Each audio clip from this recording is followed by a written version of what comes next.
ଆଜିର କବିତା ଇତିହୀନ ସ୍ମୃତିର ସମାଧି। ଲେଖକ ନୃସିଂହ ବେହେରା, ଉପସ୍ଥାପିକା ଆଦ୍ୟାଶା ଅଭିଲିପ୍ସ। ବିସ୍ମୟ ବିସ୍ମୃତିରୁ ବିକଶିତ କବି ନୃସିଂହ ବେହେରା ପ୍ରତ୍ୟୟ ପ୍ରତିରୋପଣରେ ଜଣେ ପ୍ରମୁଖ ପ୍ରଯୋଜକ। ପ୍ରମତ୍ତ ପ୍ରତିକୂଳକୁ ପ୍ରତିହତ କରି ସେ ପରିପୃକ୍ତ ପ୍ରତିଭାରେ ପ୍ରତିଭାତ। ସମ୍ପ୍ରତିରେ ସନ୍ନିହିତ ସୂକ୍ତି, ସଂଗତିରେ ସଂରକ୍ଷିତ ଉକ୍ତି ତଥା ଭାବର ଅଭିନବ ଅଭିବ୍ୟକ୍ତିରେ ତାଙ୍କ ସୃଜନୀର ଶତଦଳ ସୁଶୋଭିତ। ସଂଯୋଜିତ ଶବ୍ଦର ସାଙ୍ଗୀତିକ ଅଙ୍ଗୀକାର ଭିତରୁ ଝଙ୍କୃତ ସ୍ନିଗ୍ଧ ପ୍ରୀତିର ପ୍ରଯୁକ୍ତି ବାସ୍ତବିକ ମନମୁଗ୍ଧକର। ବର୍ଷା ବୈଶାଖ ବସନ୍ତର ଅପୂର୍ବ ଅନୁଦାନରେ ଅନୁରାଗ ଇନ୍ଦ୍ରଧନୁ ସଂଶ୍ଳିଷ୍ଟ କବିତାରେ ଉଦ୍ଭାସିତ।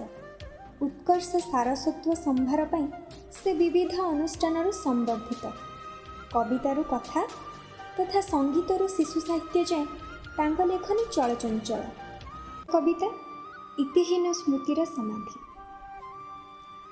ଚଞ୍ଚଳ ବୟସର ଚମତ୍କାର ଅତୀତ ଏବର ଅଚଞ୍ଚଳ ବେଳକୁ ଆସୁଛି ସିନା। ସେଥିରେ ନା ଅଛି ହଲଚଲ କରିବାର ହାତ, ନା ଅଛି ଶିହରଣ ସମର୍ପିବା ବିତ୍ତ। ଅଛି ଖାଲି ଅସରନ୍ତି ନିଥର ଆଧାର, ଠିକ୍ କୂଳ ଛୁଇଁ ରହୁନଥିବା ତରଙ୍ଗ ପରି। ପରନ୍ତୁ ଅଭୁଲା ଭଲରେ ଭିଜେଇ ତୁମେ ଦିନେ ମୋତେ ହଜେଇଥିଲ ନିରୋଳା ସାଗର ତୀରେ। ନିରୁକ୍ତା ନୀଳିମାରେ ଜମାଣିଆ ଜ୍ୟୋତ୍ସ୍ନାର ଝଲକ ମିଶା ପୁଲକରୁ ଆହୁରି ପଲ୍ଲବୀ ଯାଉଥିଲା ତୁମ ମିଶାଣର ମୟୂଖ।